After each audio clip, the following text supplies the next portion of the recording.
Good morning friends. तो friends अब marginal costing की हम इस प्रॉब्लम को सॉल्व करेंगे। चलिए पढ़ें। A company with 90% capacity utilisation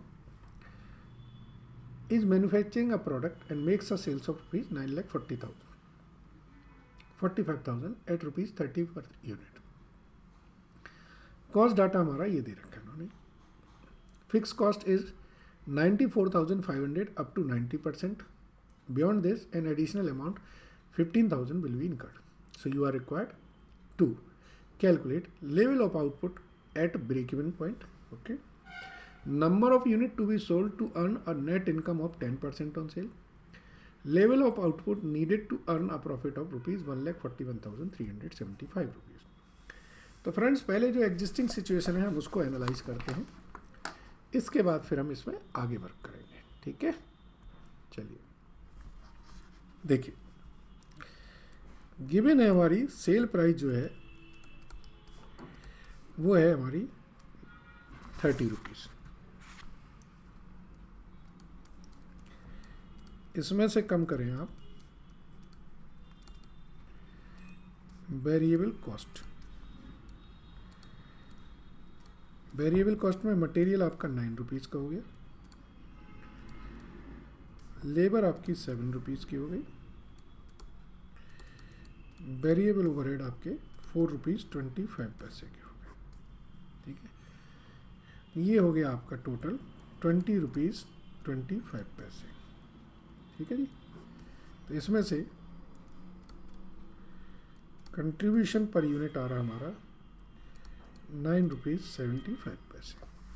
ठीक है जी। अब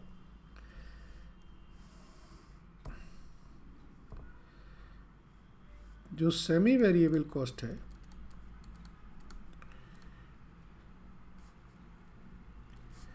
वो आपकी है 2,10,000। इसमें से वेरिएबल पोर्शन हटा दें तो हमारी आ जाएगी फिक्स्ड पोर्शन। ठीक है जी। अब आया कि फिक्स पोर्शन तो निकालें कैसे। तो इसके लिए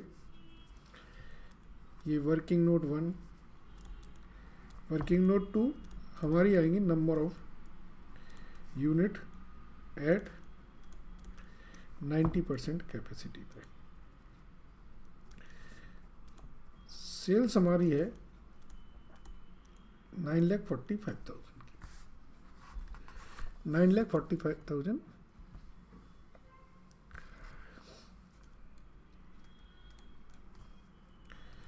और सेल प्राइस है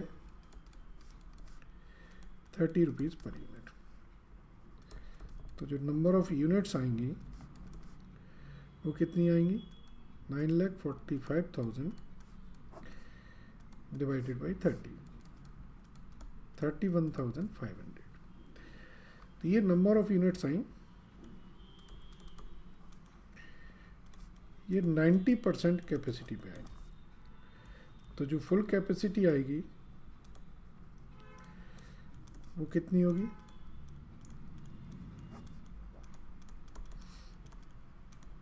35,000।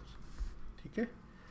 सो ये 31,500 पे 4 रुपये 25 पैसे से हमारी 1,33,875 आई वेरिएबल पोर्शन। तो फिक्स पोर्शन आया 76,125। यहाँ तक बात क्लियर हो गई। ये हमारे दो सेपरेट वर्किंग नोट होते हैं। ठीक है। फिक्स कॉस्ट इन्होंने दे रखी है जो आपकी 94,500 है। ठीक है। और ये 94,500 कब तक है, अप टू 90% तक है, मतलब 90% की कैपेसिटी तक ये 94,500 है। ठीक है। चलिए ये हमारे 3 पॉइंट आ गए। ठीक है। अब हम बात करते हैं, क्वेश्चन पूछा है कि level of output at break even. ठीक है। तो जो टोटल फिक्स कॉस्ट आएगी 90% कैपेसिटी पे, वो इन दोनों का टोटल होगा 1,70,625। डन। अच्छा, इसमें पीवी रेशो भी निकाल लीजिए जरा। पीवी रेशो कितना आ रहा है? 9.75 divided by 30, so this is 32.5%।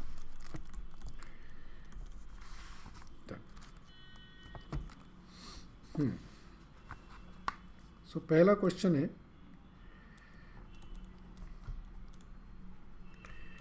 Level of output at break even point, वो होता है fix cost upon contribution per unit. Fix cost हमारी है 1 लाख और कंट्रीब्यूशन पर यूनिट है 9 रुपये 75 पैसे, 17,500। ठीक है, 17,500 का मतलब है ये हो गया 50% कैपेसिटी। 35,000 हमारी 100% कैपेसिटी है, तो 17,500 हमारी 50% कैपेसिटी होगी। नंबर बी में क्या पूछा है इन्होंने?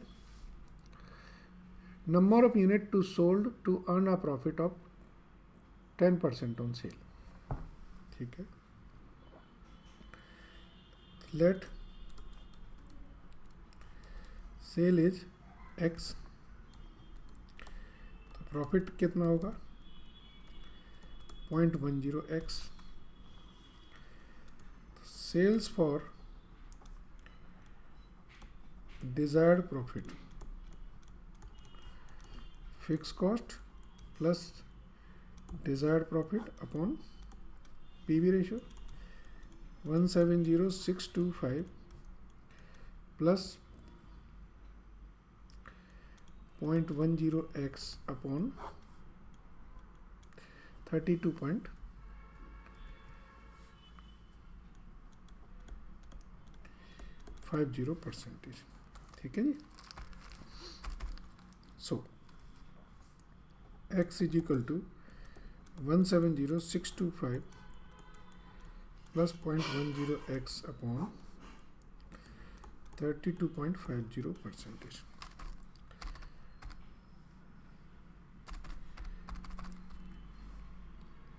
170,625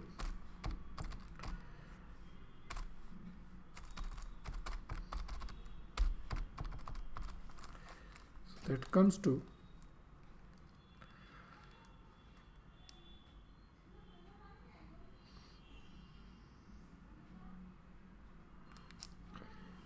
अच्छा, ये सेल वैल्यू कर दिया मैंने।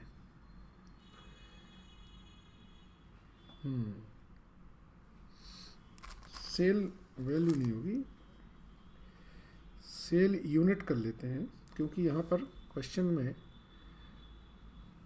चलिए यहाँ से भी निकल आएगा वैसे तो, यहाँ से भी निकलेगा। डिवाइडेड बाई 30 करें, बिल्कुल ठीक है। सो ये आ जाएगा 0.325x minus 0.1x is equal to 170,625 और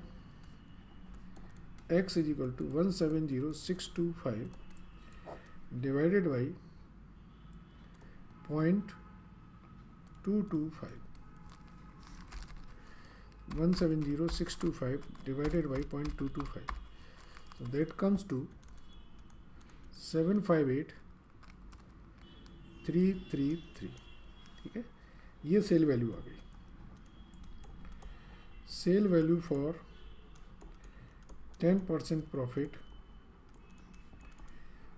758,333। नंबर ऑफ यूनिट्स कितनी होंगी? 758,333 divided by 30, so that comes to 25,278। ठीक है जी।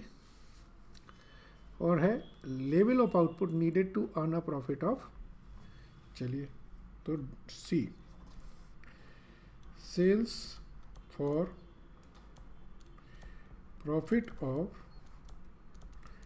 141,375 170,625 प्लस 141,375 अपॉन 32.50%, ये आती है हमारी 9,60,000. So sale units 9,60,000, 32,000 unit. ठीक है, तो एक ये आंसर हो गया, एक ये आंसर हो गया और एक ये आंसर हो गया. 3 आंसर थे, तीनों आ गए. समझ आ गया? अच्छे क्वेश्चन हैं, सिंपल है. Thank you very much.